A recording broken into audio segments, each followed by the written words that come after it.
मेल्तम जिस चीज से गुजर रही है, अगर हम भी उससे गुजरते तो तुम क्या करती बताओ? अगर तुम्हारे बाबा किसी छोटी लड़की के लिए मुझे छोड़ देते हैं तो कैसा फील करोगी? जाहिर सी बात है, बहुत गुस्सा आता। तो खुद को मेरी जगह रख के सोचो। मुझे अपना आप बहुत ही बूढ़ा और अनचाहा, बल्कि बहुत बुरा महसूस होता। मेरा सारा गुरूर बर्बाद हो जाता। तो मेल्तम भी इसी चीज से गुजर रही है।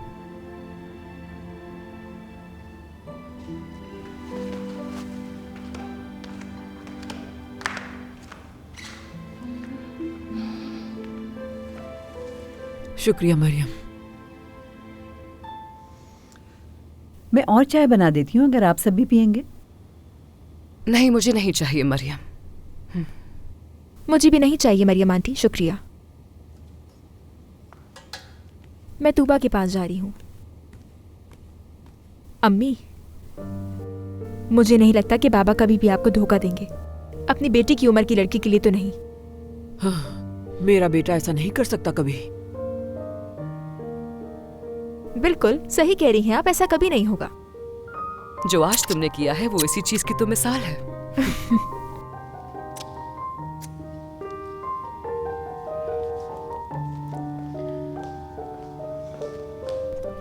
अम्मी जान, मुझे जरा जनान से कुछ जरूरी बात करनी है। क्या मैं कुछ देर के लिए आपको अकेला छोड़ के जा सकती हूँ?